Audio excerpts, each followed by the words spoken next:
శివశంకర్ గారు.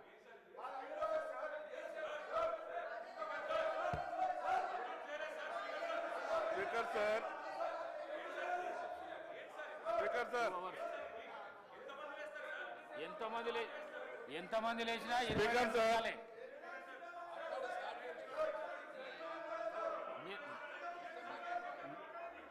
అధ్యక్ష, మీరు రైతు భరోసాలో 5 minutes లా కంప్లీట్ చేస్తా అంటే చేయండి, లేకుంటే మైక్ కట్ చేసేస్తాం.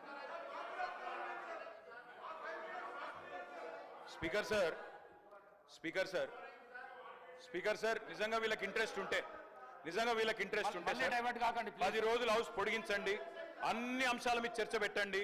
నిజంగా ప్రభుత్వానికి ఇంట్రెస్ట్ ఉంటే చర్చ పెట్టండి, మాకు అభ్యంతరం లేదు సార్. నేను ఓన్లీ నా సబ్జెక్ట్ మాట్లాడి కంక్లూడ్ చేస్తా సార్. 10 నిమిషాలు టైం ఇవ్వండి, నేను నా సబ్జెక్ట్ మాట్లాడి. ఇంతమంది డిస్టర్బ్ చేస్తే ఎట్లా సార్? సభ్యులు లేస్తారు, మంత్రులు లేస్తారు. అధ్యక్ష, మేము అందుకే అంటున్నాం సార్, మాకు అన్ని విషయాల్లో స్పష్టత ఉంది, నిజాయితీ ఉంది కాబట్టి నిజాయితీగా చెప్తున్నాం. చాలా పని చేసినాం, కంక్లూడ్ చేస్తున్నా సార్. ఇదేం పద్ధతి? నా విజ్ఞప్తి సార్, మీరే చెప్పినారు బోనస్ ప్రస్తావన నేను చేయలేదు, మీరే చేసినారు, మీ సభ్యులే చేసినారు. 2183 రూపాయల బోనస్ అని చెప్పి మేనిఫెస్టోలో పెట్టింది మీరు. 2183 బోనస్ అనేది దొడ్డు వడ్లకు సంబంధించిందని చెప్పి కేంద్ర ప్రభుత్వం యొక్క ఎంఎస్పీ లెక్క ఉన్నది. బోనస్ ఇస్తామని చెప్పింది దొడ్డు వడ్లకు, ఇవాళ మాట్లాడుతున్నది మాట తప్పి చెప్తున్నది సన్నవడ్లకని. ఇచ్చిన బోనస్ 700 కోట్లు. మళ్ళీ అదే చెప్తున్నా సార్. నేను వాళ్ళు అడ్డమైన మాటలు మాట్లాడచ్చు, మేము మాట్లాడద్దా సార్? వాళ్ళు ఏది పడితే అది మాట్లాడచ్చు, మంత్రులు కూడా నోటికి వచ్చినట్టు మాట్లాడచ్చు, మేము వివరణ కూడా ఇవ్వద్దా? ఇదేం పద్ధతి? అధ్యక్ష, బోనస్ బోగస్ అయ్యింది.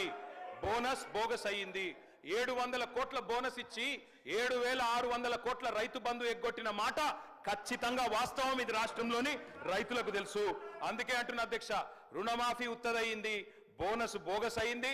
రైతు బంధు కాదు అధ్యక్ష, దాని పేరు మార్చి రైతు భరోసా అని పెట్టి ఏదో మారుస్తున్నారు అధ్యక్ష. మీరు రైతులను ఏ మారుస్తున్నారు తప్ప ఏది కూడా చేస్తలేరు.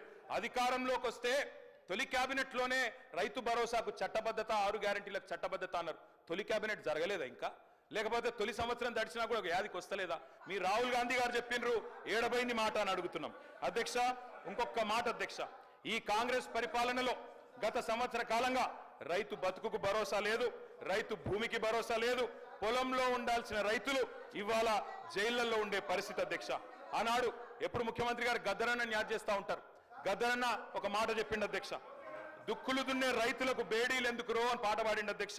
ఇవాళ గద్దరన్న బతుకుంటే ఖచ్చితంగా ఆ పాట మళ్ళా గజ్జగట్టి పాడుతుంది అధ్యక్ష. చివరిగా నేను ఈ ప్రభుత్వానికి చేసే విజ్ఞప్తి ఒకటే, రైతు బంధును యథాతథంగా కంటిన్యూ చేయండి, ప్రజలకిచ్చిన మాట తప్పకండి. ఎట్టి పరిస్థితుల్లో ఈ రాష్ట్రంలో రైతుల